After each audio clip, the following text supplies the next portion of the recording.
Monsieur le Président, chantez. Là, on fait signer le carnet de battu pour tous les chasseurs présents. Et après, comme on fait un repas à midi, on encaisse tous les repas et on distribue les bagues de chevreuil avec les consignes comment baguer, pas baguer, comme on est deux équipes à chasser ensemble. Tu me postes le chemin qui monte, un à la place au pain, la place Carbonea, et il faut que tu en mettes un au terre ou route. C'est moi qui décide comment les gars se postent. Parce que le tirage au sort, il y en a qui marchent, il y en a d'autres qui ne marchent pas. Donc après, on est obligé de jongler et de regarder toutes les personnes, comment ils peuvent se déplacer. À des endroits, il faut des 4x4, il y en a qui n'ont pas. Voilà. Donc nous allons faire la battue de la goude. On met les panneaux partout. Hein, surtout les panneaux, les gilets, permis de chasse sur chaque chasseur. On va au poste l'arme déchargée. On repère à la position exacte de son voisin, de ses voisins, si vous êtes au milieu des deux voisins. On ne se déplace pas du poste. Respectez l'angle de 30 degrés. On ne tire qu'après identification du gibier et toujours effectuer les tirs fichants. Si on est blessé encore une deux fois, on ne bouge pas du poste. On attend le piqueur. Les chasseurs d'Amélie auront leur bague. Les chasseurs de Reynes ont les bagues, le bague que les chevreuils tués par les chasseurs de Reynes. Fin de battue, on décharge l'arme, on rentre. Blanik, Lavergne, Veli, Youm, Youm, Sanson et Gustave, qui est le chef de ligne. Allez. Et en haut, au drapeau, il y a Vinas, c'est Peitavi, on me l'a passé. Peitavi, Bachez et Vincent. Allez, c'est bon, vous pouvez y aller. Partez comme ça, on voit clair. Je ne sais pas où je vais. Je ne sais pas où je vais. André, viens avec moi, venez avec moi. Venez avec moi. Avec ma voiture. Avec qui tu vas? Ouais. Moi, du mec, là. C'est une partie de chasse organisée sur deux territoires qui sont contigus, le territoire de l'ACA de Reynes et le territoire de l'ACA d'Amélie-les-Bains. C'est une formule que nous encourageons parce qu'elle permet sur ces terrains d'être plus efficace en matière de prélèvement. En plus, ça permet aux chasseurs de se connaître d'un territoire à l'autre et ça permet d'avoir une convivialité qui n'existerait peut-être pas s'il n'y avait pas ces parties de chasse donc, organisées donc, sur deux ACA en même temps. Il faut surtout se méfier. Là, ça botte là. D'accord, voilà. Les consignes étant données, donc chacun a pris son poste et là, les meutes de chiens sont lancées donc, par les piqueurs des deux ACA concernés de façon à faire bouger le maximum de gibier. Et là, c'est bien sûr l'attente, l'écoute des chiens, l'écoute de tous les bruits et puis une tension extrême chaque fois que les chiens arrivent ou qu'un coup de feu est tiré. C'est vraiment une partie de chasse très agréable.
Aujourd'hui, c'est le froid, hein, parce qu'on est dans un trou, là, au bord d'un ruisseau, donc c'est extrêmement humide, là. Le soleil ne touchera pas là, de la journée.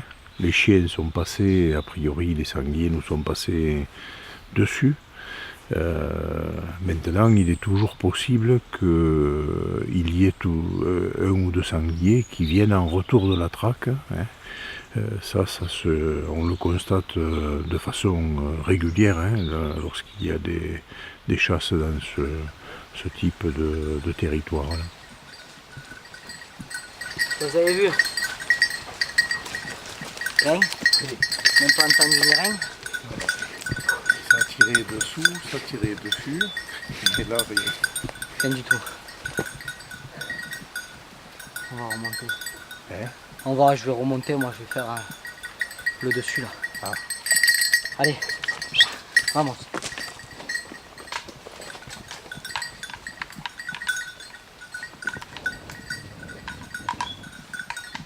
Allez.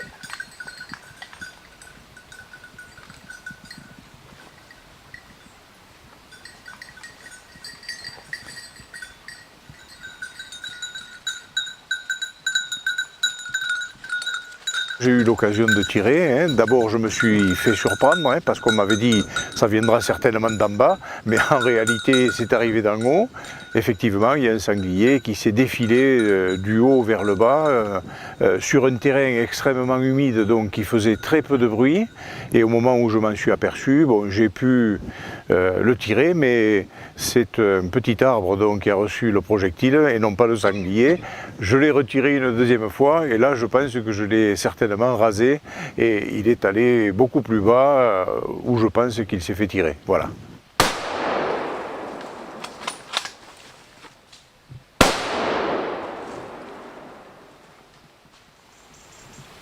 Ah punaise alors, il était gros, hein. Ils font pas de bruit, hein. Ils font pas beaucoup de bruit.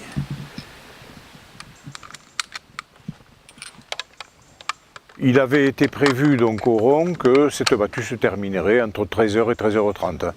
Simplement par l'annonce de la fin de la battue, hein. C'est 3 coups longs suivis d'un tailloté. À ce moment-là, tout le monde bien sûr décharge les carabines et attend bien sûr l'arrivée du chef de ligne qui nous a postés les uns après les autres. Moi j'ai un copain qui a un cochon de 100 kg au-dessus. Au-dessus là. Alors, il y en a un qui monte tout de suite là. C'est un jeune de 30 ans, alors tu peux y aller.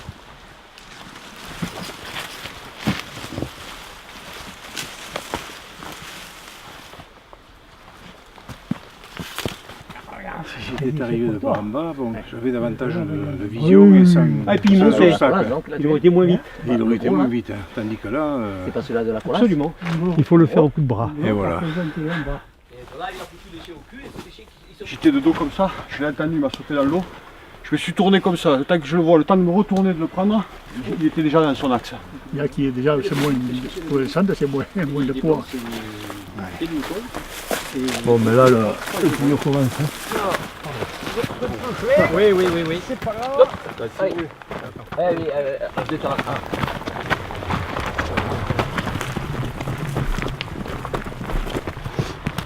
Tu vois, il manque de vol quelqu'un, voilà, regardez.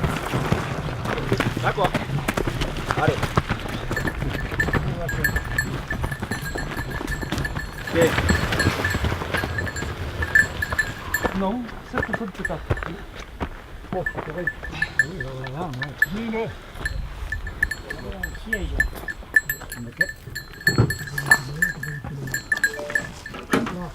Deux, trois. Et moi au pied, j'avais un pain. J'avais un pain. Ah,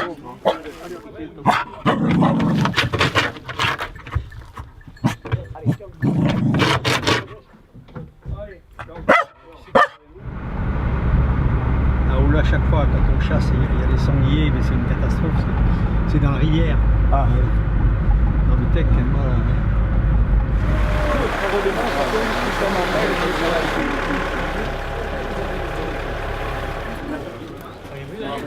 Voilà. Ah, il y a du renfort quand même. 70, 74 billets. 85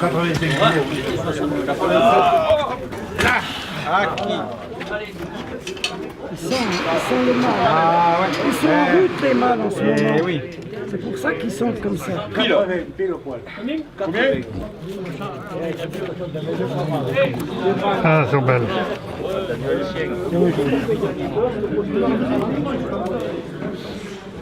Voilà.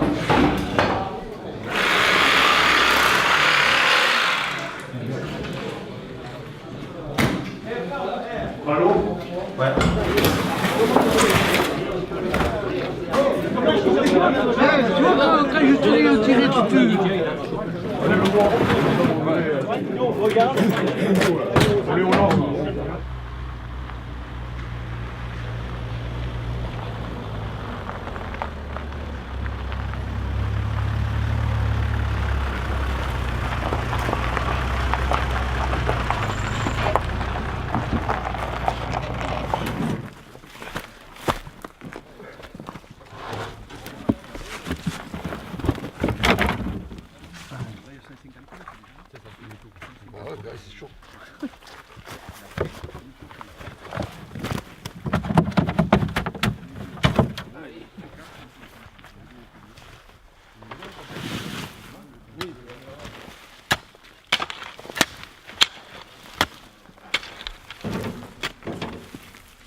Oui.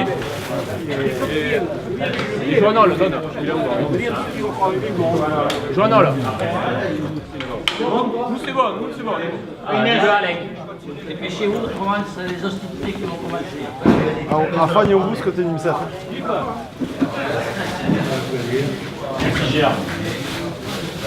Et le soir,